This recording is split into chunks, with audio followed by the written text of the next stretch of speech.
Metro ದರ ಏರಿಕೆ ಖಂಡಿಸಿ ಕುಮಾರಸ್ವಾಮಿ ಅವರು ವಾಗ್ದಾಳಿಯನ್ನು ನಡೆಸಿದ್ದಾರೆ. ಸರ್ಕಾರದ ವಿರುದ್ಧ ಕೇಂದ್ರ ಸಚಿವರಾಗಿರುವಂತಹ ಕುಮಾರಸ್ವಾಮಿ ಅವರು ಕಿಡಿಕಾರಿದ್ದಾರೆ. ಮೆಟ್ರೋದಲ್ಲಿ ಕೇಂದ್ರದ್ದು ಕೇವಲ 20% ಪಾಲಂತಾರೆ. ದರ ವಿಚಾರದಲ್ಲಿ ಮಾತ್ರ ಕೇಂದ್ರವನ್ನೇ ದೂಷಣೆ ಮಾಡ್ತಾರೆ. ಸಿಎಂ ತಪ್ಪನ್ನ ಕೇಂದ್ರದ ಮೇಲೆ ಹಾಕುವ ಕೆಲಸವನ್ನ ಮಾಡ್ತಾ ಇದ್ದಾರೆ. ನಮ್ಮದು ಹೆಚ್ಚಿನ ಪಾಲು ಅಂದಮೇಲೆ ಅಧಿಕಾರ ಯಾರಿಗಿದೆ ಅಂತೇಳಿ ಕೇಂದ್ರ ಸಚಿವರಾಗಿರುವಂತಹ ಎಚ್ ಡಿ ಕುಮಾರಸ್ವಾಮಿ ಅವರು ಪ್ರಶ್ನೆಯನ್ನ ಮಾಡಿದ್ದಾರೆ. ದರ ನಿಗದಿ ಮಾಡೋದು ಯಾರು ಅಂತೇಳಿ ಎಚ್ಡಿಕೆ ಪ್ರಶ್ನೆಯನ್ನ ಮಾಡಿದ್ದಾರೆ. ನಮ್ಮದು ಹೆಚ್ಚಿನ ಪಾಲು ಅಂತೇಳಿ ರಾಜ್ಯ ಸರ್ಕಾರ ಹೇಳುತ್ತೆ. ಮೆಟ್ರೋದಲ್ಲಿ ನಮ್ಮದೇ ಹೆಚ್ಚಿನ ಪಾಲು ಅಂತ ಹೇಳಿದ ಮೇಲೆ ದರ ನಿಗದಿ ಯಾರು ಮಾಡೋದು ಎನ್ನುವಂಥ ಪ್ರಶ್ನೆಯನ್ನು ಕೂಡ ಮುಂದಿಟ್ಟಿದ್ದಾರೆ.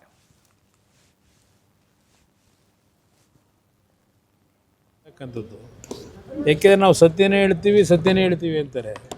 ಇವತ್ತು ಒಂದು ಕಡೆ ಹೇಳ್ತಾರೆ ಕೇಂದ್ರ ಸರ್ಕಾರದ್ದು ಕೇವಲ 20% ಈ ಒಂದು ಯೋಜನೆಗೆ ಹಣ ಕೊಡೋದು, ಇನ್ನು ಉಳಿದಿದ್ದು ರಾಜ್ಯ ಸರ್ಕಾರದ್ದೇ ಮೇಜರ್ ಅಂತಕ್ಕಂಥದ್ದು ಹೇಳ್ತಾರೆ.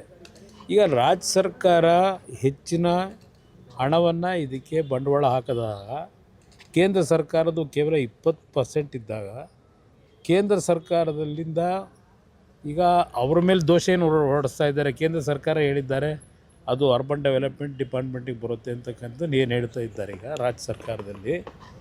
ಈಗ ಆಗಿದ್ದರೆ ಬೇರೆ ರಾಜ್ಯಗಳಲ್ಲಿ ಯಾತಕ್ಕೆ ಮೆಟ್ರೋ ಪ್ರಾಜೆಕ್ಟ್ನ ಯೋಜನೆಗಳಾಗಿರ್ತಕ್ಕಂಥದ್ದಕ್ಕೆ ಪದೇ ಪದೇ ದರ ಏರಿಕೆ ಮಾಡ್ತಾ ಇಲ್ಲ, ಕರ್ನಾಟಕದಲ್ಲಿ ಮಾತ್ರ ಯಾಕೆ ಮಾಡ್ತಾ ಇದ್ದಾರೆ?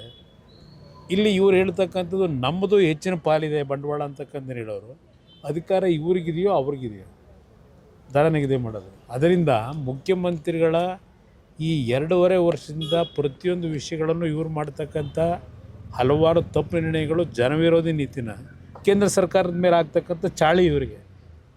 ಅದರಿಂದ ಇದರ ಬಗ್ಗೆ ಜನ ಎಚ್ಚೆತ್ಕೋಬೇಕು ಅನ್ನೋದು ಹೇಳ್ತೀನಿ. ಬಟ್ ಯಾವಾಗಲೂ ಹೀಗೆ ಜಾರ್ಖಂಡ್ ರೇಟ್ ಸರ್, ಜನಗಳ ಪರಿಸ್ಥಿತಿ ಹೇಗೆ?